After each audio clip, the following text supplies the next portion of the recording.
کہ دعا قبول ہوتی ہے. کیا ہے؟ لیلۃ الجمعہ، جمعہ کی جو رات ہوتی ہے. اتفاق ہے کہ شب برات کی بھی رات ہے اور یہ جمعہ کی بھی رات ہے. پھر فرمایا لیلۃ العیدین، عیدین یعنی عید الفطر اور عید الاضحیٰ کی رات، ان راتوں میں بھی دعا قبول ہوتی ہے. 3 ہو گئی. 4 فرمایا کہ رجب کی پہلی رات جو ہوتی ہے اس میں بھی دعا قبول ہوتی ہے. اور 5 فرمایا کہ لیلۃ النصف من شعبان، شعبان کی جو آدھی جو برات کی رات ہوتی ہے اس میں بھی دعا قبول ہوتی ہے. یہ ہمارے امام شافعی رحمۃ اللہ علیہ ارشاد فرماتے ہیں. آگے امام ابن تیمیہ رحمۃ اللہ علیہ نے کیا فرمایا ہے؟ انہوں نے کہا ہے کہ اما لیلۃ النصف من شعبان ففیہا فضل وکان السلف یصلی فیہا. یہ ان کا لفظ ہے. امام ابن تیمیہ رحمۃ اللہ علیہ بہت بڑے امام ہیں، علامہ ہے، اپنے وقت کے علامہ ہے. انہوں نے کہا ہے کہ جہاں تک لیلۃ النصف من شعبان کی بات ہے تو ففیہا فضل، اس کے اندر بڑا فضل ہے، بڑا کرم ہے اللہ تعالیٰ کی طرف سے. اور سلف کو بارے میں معلوم ہے یصلی فیہا، اس رات میں نماز کو پڑھا کرتے تھے، نماز کو ادا کرتے تھے. ہم اتنے ہی روایت پر اتفاق کرتے ہیں اور یہ کہنا چاہتے ہیں کہ یقیناً یہ رات جو ہے بڑی اہم رات ہے، بڑی فضل والی، بڑی برکت والی، بڑی رحمت والی، بڑی مغفرت والی رات ہے. اس رات کا کوئی لمحہ چوکنا نہیں چاہیے، کوئی لمحہ ہمیں غفلت میں گزرنا نہیں چاہیے، بلکہ اس رات کو بہت اچھی طریقے سے، بہت مضبوط طریقے سے، پورے اہتمام کے ساتھ ہمیں لینا چاہیے اور ہمیں جو ہے اس رات کا حق ادا کرنا چاہیے. اور جیسا مولانا نے بتایا کہ ہمیں زیادہ اجتماعی دعا کی ضرورت میں نہیں پڑنا ہے، اجتماعی کاموں میں نہیں پڑنا ہے. جتنا آپ سے ہو سکے کر لیجئے، جتنا آپ سے ہو سکے کر لیجئے. ادھر ادھر جانے میں، ادھر ادھر کرنے میں اپنے وقتوں کو آپ ضائع نہ کریں. یہ لیلۃ النصف من شعبان ہے. یقیناً یہ بڑی رات ہے، بڑی عظیم رات ہے اور اللہ تعالیٰ نے بڑا فضل رکھا ہے، بڑا خیر رکھا ہے. اور کلام پاک کی آیت بھی لے لیجئے، جس میں حضرت عکرمہ بن ابی جہل رضی اللہ تعالیٰ عنہ کہتے ہیں کہ جو اللہ تعالیٰ نے فرمایا حامیم تنزیل الکتاب حامیم الکتاب المبین انا انزلناہ فی لیلۃ مبارکہ. تو انہوں نے کہا صرف وہ ایک ہے، بلکہ تمام مفسرین ابن عباس ہے، حسن بصری ہے اور جتنے بھی ہیں سبھی نے کہا کہ اس سے مراد لیلۃ القدر ہے. لیکن صرف عکرمہ بن ابی جہل کہتے ہیں کہ اس سے شب قدر بھی مراد لیا جائے، شب برات بھی مراد لیا جا سکتا ہے اور وہ اس طرف ادھر گئے ہیں. بہرحال ہم کہنا صرف اتنا چاہیں گے آپ کو کہ یہ رات بڑی اہم ہے اور اس کو بڑی اہمیت کے ساتھ، بڑی محبت کے ساتھ، بڑی شفقت کے ساتھ گزارنے کی ضرورت ہے. اور جتنی توفیق ہو سکے آپ تلاوت کرنا چاہیں تلاوت کیجیے، نماز پڑھنی چاہیں نماز پڑھیے، صدقہ کرنا چاہیں صدقہ کریے. انشاءاللہ کوئی بھی عمل اور کوئی بھی چیز خالی نہیں جائے گی، بلکہ وہ آپ کے لیے ہزاروں خیر کو لے کر آئے گی، ہزاروں برکتوں کو لے کر آئے گی. چونکہ یقیناً یہ برکت والی رات ہے اور خیر والی رات ہے اور رحمت والی رات ہے. اللہ تعالیٰ ہم سبوں کو اس رات کا حق ادا کرنے کی توفیق عطا فرمائے، آمین. اب میں نے ایک آیت کی تلاوت کی ہے، اس میں اللہ تعالیٰ ارشاد فرماتا ہے اَوَلَمْ يَكْفِهِمْ أَنَّا أَنزَلْنَا عَلَيْكَ الْكِتَابَ يُتْلَى عَلَيْهِمْ إِنَّ فِي ذَلِكَ لَرَحْمَةً وَذِكْرَىٰ لِقَوْمٍ يُؤْمِنُونَ. سبحان اللہ. اللہ تعالیٰ نے ایمان کے بعد سب سے بڑا احسان اس عرض گیتی پر اگر کچھ کیا ہے تو اللہ تعالیٰ نے قرآن کی دولت سے ہم سبوں کو نوازا ہے. قرآن اللہ نے اسی لیے اتارا ہے تاکہ ہمارا مرتبہ اس لائق ہو جائے کہ ہم اللہ سے گفتگو کرتے رہیں. یعنی اللہ نے یہ چاہا کہ یہ بندے جس کے بارے میں بتایا ہے کہ اللہ کی جو ہے خلقتہ من نطفۃ فاذا هو خصیب مبین، یہ بندہ جس کو میں نے ایک معمولی نطفے سے، گندے نطفے سے پیدا کیا ہے، آج وہ ہمارے سامنے جھگڑالو بنا دکھ رہا ہے. اس انسان کی کیا اہمیت ہے، کیا قدر ہے. لیکن اللہ تعالیٰ نے چاہا کہ اسی انسان کو بڑا بنائے، اونچا بنائے اور اونچا کرے اور اونچا کرے. دنیا میں کوئی سیڑھی نہیں تھی، دنیا میں کوئی سبب نہیں تھا، کوئی ایسی چیز نہیں تھی جس کی وجہ سے انسان اتنا ڈیولپ کرے، ترقی کرے سوائے اس کتاب کا. تو اللہ تعالیٰ نے یہ کتاب نازل فرمائی اور فرمانے کا کہ اے دنیا کے تمام لوگوں کان کھول کر سن لو، اولم یکفیہم، کیا ان لوگوں کے لیے یہ بات کافی نہیں ہے، یہ بات کافی نہیں ہے، انا انزلنا علیک الکتاب، کہ ہم نے تیرے اوپر یہ کتاب، یہ عظمت والی شاہکار کتاب، یہ خوبصورت سے بھری ہوئی کتاب، یہ مالا مال کتاب اور اتنی بڑی اتنی عظیم کتاب کو نازل فرمایا ہے۔ ان فی ذلک لرحمۃ، یقین اس کتاب کے اندر رحمت کے سارے آبشار موجود ہیں، رحمت کے سارے چھینٹے موجود ہیں، رحمت کے سارے قطرات موجود ہیں، رحمت کی ساری بارشیں موجود ہیں۔ آپ کو سمجھنا ہوگا کہ رحمت کے معنی بڑے عظیم ہوتے ہیں۔ جب رحمت کا لفظ بولا جاتا ہے اس کے اندر محبت بھی ہوتی ہے، اس کے اندر مودت بھی ہوتی ہے، اس کے اندر تڑپ بھی ہوتی ہے، اس کے اندر کرم گستری بھی ہوتی ہے، اس کے اندر رعایت بھی ہوتی ہے، اس کے اندر خیال بھی ہوتا ہے، اس کے اندر مکمل اس کی کفالت بھی ہوتی ہے۔ یہی رحمت ہے۔ تو اللہ نے کہا ان فی ذلک لرحمۃ، یقیناً اس کتاب میں یہ ساری خوبیاں ہیں جو رحمت کی شکل میں موجود ہیں، وذکریٰ، اور یہ کتاب قابل نصیحت ہے، قابل نصیحت ہے۔ جو کوئی بھی اس کتاب کو پکڑے گا اور نصیحت حاصل کرے گا وہ اس بات کی دلیل ہوگی کہ اس کی عقل صحیح چل رہی ہے اور صحیح کام کر رہی ہے۔ جس نے بھی اس کتاب کو نہیں پکڑا، اسے نصیحت حاصل نہیں کیا، وہاں پر یہ فیصلہ کر دیا جاتا ہے کہ اس کی عقل صحیح کام نہیں کر رہی ہے اور انسان صحیح اعتبار سے زندگی نہیں گزار رہا ہے۔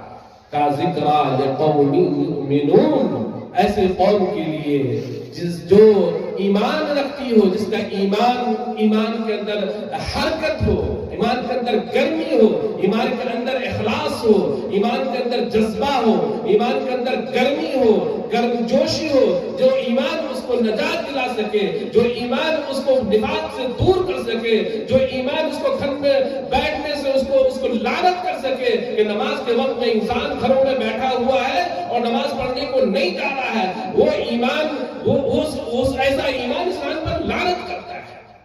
میرے بھائیوں بزرگوں کو میں نے کہا تھا کہ اللہ تعالیٰ جب نزلِ آسمان پر آتا ہے فَيَغْفِرْ لِلْمُؤْمِنِينَ، ایسے لوگوں کی مغفرت کرتا ہے جس کے اندر ایمان کام کر رہا ہوتا ہے، جس کے اندر ایمان کام کر رہا ہوتا ہے۔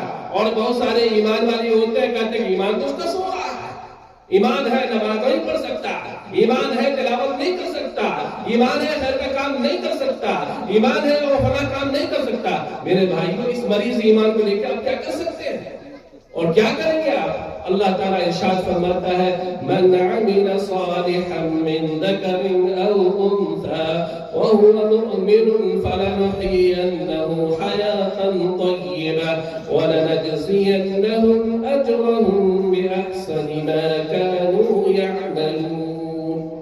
اللہ تعالیٰ ارشاد فرماتا ہے کہ جن لوگوں نے بھی زندگی کے اندر نیکی کو اور صلاح کو اپنا نشان بنایا، جس لوگوں نے بھی نیکی کو اور صلاح کو اپنا نشان بنایا، اپنا مرکز بنایا، اپنا محور بنایا، اپنا قط بنایا، اسی کے گرد گھومنے کو، اسی کے گرد رہنے کو، اسی کے گرد جینے کو اپنا مشرمائے حیات بنایا ہے، تو اس کے لیے اللہ تعالیٰ ارشاد فرماتا ہے من عمل صالحا من ذکر، جو لوگ بھی السلام علیکم امام صاحب، من عمل صالحا من ذکر او انثى، جن لوگوں نے بھی نیک کام کیا ہے، ذکر میں سے ہو یا انثى میں سے ہو، مرد میں سے ہو یا عورت میں سے ہو، تو اللہ تعالیٰ کا یہ وعدہ ہے فَلَنُحْيِيَنَّهُ حَيَاةً طَيِّبَةً، ہم ضرور اس کی زندگی کو پاکیزہ بنا دیتے ہیں، خوشحال بنا دیتے ہیں، نیک حال بنا دیتے ہیں۔ اور اتنا ہی نہیں وَلَنَجْزِيَنَّهُمْ أَجْرَهُمْ بِأَحْسَنِ مَا كَانُوا يَعْمَلُونَ، اور اس کے عمل کرنے کے مقابلے میں اس سے بہترین بدلہ ہم اس کو دیتے ہیں۔ میرے بھائیوں بزرگوں، یہ کن لوگوں کے لیے؟ جنہوں نے صلاح کو اپنا نشان بنایا اور اپنی زندگی کا محور بنایا اور ٹھان لیا کہ ہم زندہ نہیں رہ سکتے ہیں مگر صلاح کے ساتھ میں، ہم گھر میں نہیں رہ سکتے ہیں مگر صلاح کے ساتھ میں، زندگی کے ہر میدان میں، ہر شعبے میں اگر ہمیں کوئی پکارے گا، اگر مجھے کوئی بلائے گا اور اگر مجھے کوئی کھڑا کرے گا تو صلاح کے نام سے ہمیں کھڑا کرے گا، صلاح کے نام سے ہمیں پکارے گا۔ اور مجھے اتنا یقین ہے کہ صلاح اگر ہماری زندگی میں آئے گی تو اللہ تعالیٰ میری زندگی کی رفاعیت، میری زندگی کی خوشحالی اور میری زندگی کی پاکیزگی کی گارنٹی اور ضمانت دے دیتا ہے۔ لیکن میرا بھائیوں بزرگوں، ہم نیک بات تو سن لیتے ہیں، پھر گھر میں جاتے کرتے ہیں کہ اس کام میں نیکی تو نہیں چلے گی، تجارت میں نیکی تو نہیں چلے گی، فلاں چیز میں نیکی تو نہیں چلے گی۔ میرے بھائی بزرگوں، یہ ہمارے ایمان کی کمزوری کی علامت ہوتی ہے، اور کمزوری کی دلیل ہوتی ہے۔ اللہ تعالیٰ نے ہم لوگ کے لیے فرما دیا ہے أَوَلَمْ يَكْفِهِمْ أَنَّا أَنزَلْنَا عَلَيْكَ الْكِتَابَ، کیا ان لوگوں کے لیے یہ بات کافی نہ ہو سکی کہ ہم نے ان کے اوپر الکتاب نازل کر دیا؟ یعنی الکتاب کا مطلب جو خوبصورتیوں کا مجموعہ ہے، جو محبتوں کا مجموعہ ہے، جو خوشیوں کا مجموعہ ہے اور تمام خیر کا مجموعہ ہے۔ الکتاب کہہ دیا تو دنیا کے اندر جتنے بھی خیر پائے جاتے ہیں تمام خیروں کے مجموعے کو الکتاب کہا جاتا ہے۔ یتلی علیہم، جو ان کے اوپر تلاوت کی جاتی ہے، پڑھی جاتی ہے۔ ان فی ذلک لرحمۃ وذکریٰ لقوم یؤمنون۔ اور دوسری جگہ اللہ تعالیٰ ارشاد فرماتا ہے یا ایھا الناس قد جاءتکم موعظۃ من ربکم وشفاء لما فی الصدور وہدی ورحمۃ للمؤمنین۔ اے لوگوں، تیرے پاس اللہ کی طرف سے نصیحت آ چکی ہے، حجت پوری ہو چکی ہے۔ کسی انسان کو یہ کہنے کا اللہ کے دربار میں حق نہیں ہوگا اے اللہ میرے پاس حق نہیں پہنچا، میرے پاس حجت نہیں پہنچی، میرے پاس عالم نہیں پہنچا، میرے پاس فلاں چیز نہیں ہوئی، کسی کو کہنے کا یہ حق نہیں ہوگا۔ قد جاءتکم موعظۃ من ربکم اور شفاء لما فی الصدور۔ ہم لوگ شفا حاصل کرنے کے لیے زندگی کی شفا، آنکھوں کی شفا، کانوں کی شفا، دل کی شفا اور پورے جسم کی شفا کے لیے نہ جانے کتنے ہسپتالوں کا ہم چکر لگاتے ہیں، لیکن اللہ تعالیٰ فرماتا ہے پوری یقین اور ایمان کے ساتھ، محبت کے ساتھ اس نے کلام پاک کو پڑھا اور پڑھنے کا ورد بنایا اور رات دن قرآن پاک کو اپنا سرچشمہ حیات بنایا ہے۔ اس کے اندر ہم کلام پاک کے ذریعے شفا کو ڈالتے ہیں۔ اسی لیے اللہ تعالیٰ نے کہا وَنُنَزِّلُ مِنَ الْقُرْآنِ مَا هُوَ شِفَاءٌ وَرَحْمَةٌ لِّلْمُؤْمِنِينَ۔ اسی قرآن میں ہم نے وہ چیزیں نازل کی ہیں، وہ چیزیں نازل کرتے ہیں جس کے اندر شفا ہے۔ اللہ تعالیٰ کتنی جگہ شفا فرمایا ہے، لیکن ہم کبھی بھی شفا کی نیت سے اور تسلی کی نیت سے اور غم کو دور کرنے کی نیت سے، خوشی حاصل کرنے کی نیت سے، سعادت حاصل کرنے کی نیت سے کلام پاک کو نہیں پڑھتے، نہیں کھولتے ہیں۔ ہم تو صرف کسی کو بخشوانے کے لیے پڑھتے ہیں۔ ارے بھائی کلام پاک صرف اتنی پہ نہیں ہے، ایسے آگے بڑھیے۔ رحمت چاہیے تو کلام پاک میں ہے، نعمت چاہیے تو کلام پاک میں ہے، نصیحت چاہیے تو کلام پاک میں، اور ہدایت چاہیے تو کلام پاک میں، اور روشنی چاہیے تو کلام پاک میں۔ کدھر جائیں گے؟ اسی کو اللہ تعالیٰ نے کہا من یضلل اللہ، آپ صلی اللہ علیہ وسلم نے کہا من یضلل اللہ فلا ہادی لہ ومن یہد اللہ فلا مضل لہ۔ جس شخص کو اللہ تعالیٰ نے ہدایت دے دی ہے، دنیا کی کوئی طاقت، کوئی شخص، کوئی گورنمنٹ اس کو جو گمراہ نہیں کر سکتا ہے، اور جس کو اللہ ہی نابینا کر دے، جس کو اللہ ہی آنکھ موند دے، جس کا حقیقت سے اس کو دنیا کی کوئی شخص روشنی نہیں دے سکتا ہے، نہ کوئی گورنمنٹ اس کو بچا سکتی ہے۔ ہم یہ سمجھتے ہیں کہ نابینا تو وہی ہے جس کی آنکھ اندھے ہے، بلکہ نابینا وہی جو آنکھ اندھے ہے۔